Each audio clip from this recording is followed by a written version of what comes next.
That's a simple answer, and it's doable. I'm not the greatest shot in the world. I'm a good shot. You may be a lot better, but I guarantee I can shoot better than you under pressure because I've been trained. And it's not But you've unfair already to said you. I'm not saying we can't find the pressure. yeah, we can't find the pressure. Right. You can't. You won't be able to get your Well, heart rate up to 200 we could beats do per it with minute. money. We could do it with money. Put $10,000. That's pretty much pressure. I don't think that would work. I don't. I really don't. It would with me. $10,000 would bring a lot of pressure. That's a lot of money. Well, you attach that to the bear spray, and I refuse to die over. How does a cop like you get to be that rich? Now that's a good question. I don't want to die over $10,000 or getting hit with some bear spray. I understand what you're saying, but my rebuttal to that is you just can't put the fear and you can't put the adrenaline, you can't put the stress into your body to feel what some of these cops went through during their shooting. And I think that's not, I don't want to say a flaw in your system, but I just think that's very important. Is there any cop out there listening that, Mr. Schock, have you done a ride along with police? I assume you have. Have you, or haven't you done a ride along? I've been arrested a few times. Well, I guess that's one form of doing a ride along. Would you be willing to do one if there's an officer out there willing to take you just to see? Because I love your points and I want to keep moving forward with this, but I think you have to experience what we've experienced, and I think that's important. I mean, would you be willing to do one? No, Tim, because there's an alternative. I would, were it not for the fact that there are police now armed with video cameras like you were. And I would love to be made privy to, an armchair room where we could watch 15 arrests where violence was necessitated in the course of arrest, and watch these videos, and let me, from an armchair point of safety, discuss with you.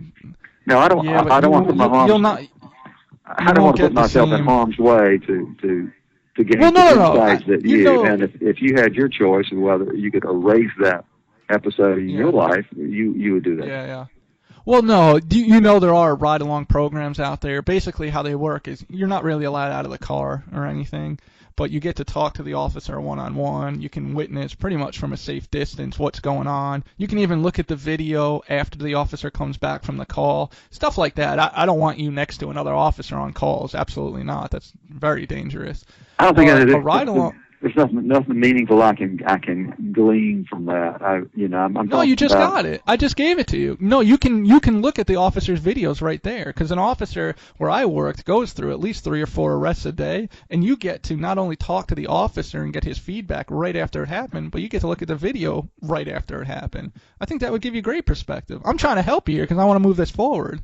The more experience and the more you're informed, I think, the better. Well, right? I think your best use of me, Tim, is in the way of forensics and creative thinking. As a beat cop, I'd probably be a miserable failure and not a very good adjunct for anybody on the beat. I would the first thing I would do if guns were drawn and that woman had come at me with a knife, I would use my sprinting ability. She would not have gotten close to me. I don't care how fast she was. She wouldn't have caught me. I would run around the neighborhood until she was panting, and I play tennis. So I'm in pretty good shape. I would run her until she dropped.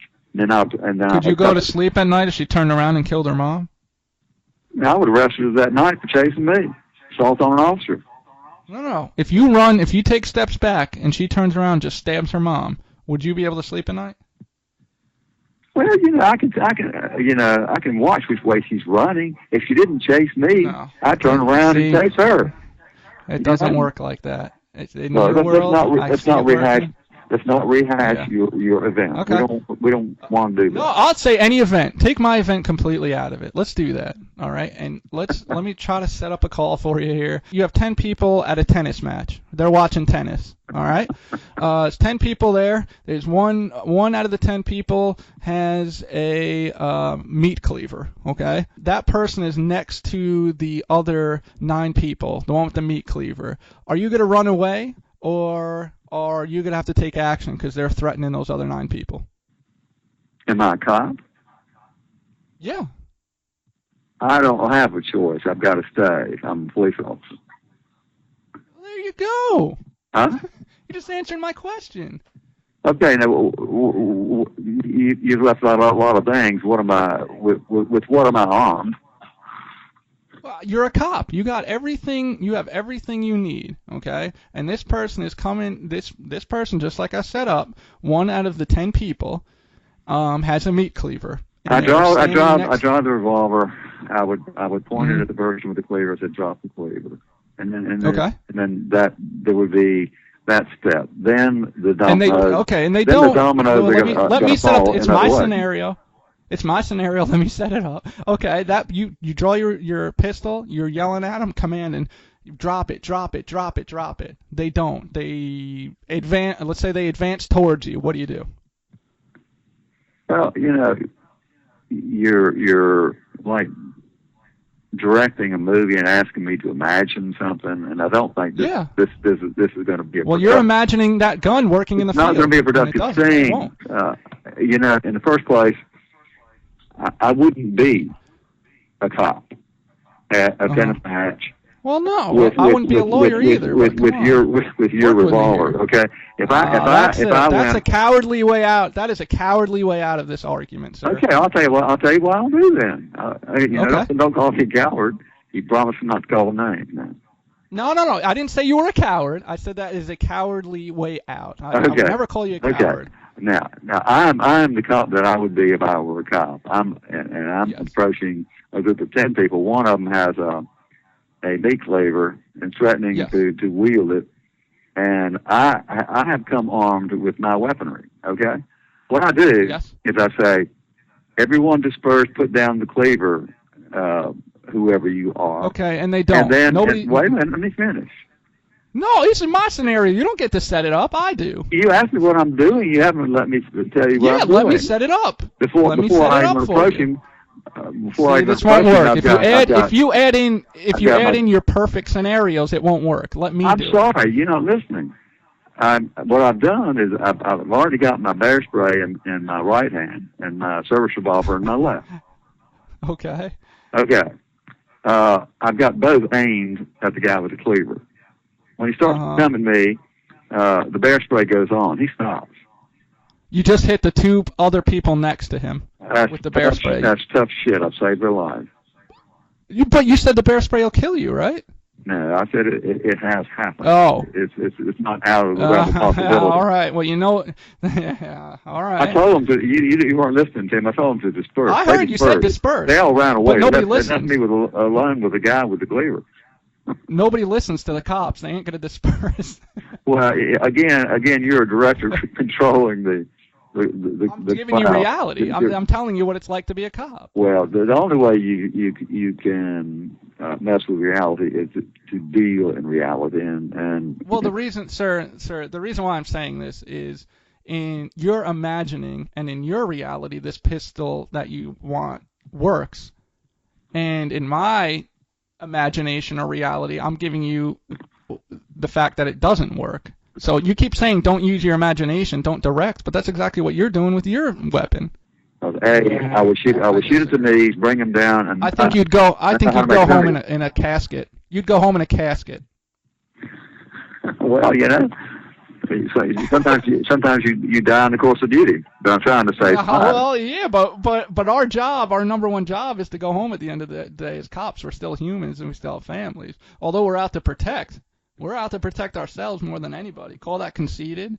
You can call that, irrational, but that's the truth, man. We got to go home. And listen, I'm arguing you because that's what everyone else is going to do. You know that. In your situation, especially the one that we just gave, you probably wouldn't make it out alive because by the time you're playing with your bear spray, and by the time or our mace, I don't know if you've ever used our mace. You can't get it on the street. It's not the mace you can buy in the store. Our mace is very, very, very strong. I've had people come at me. I've maced them over and over, and it doesn't work, especially if someone's on PCP or any other drug. Taser only works under 60% of the time.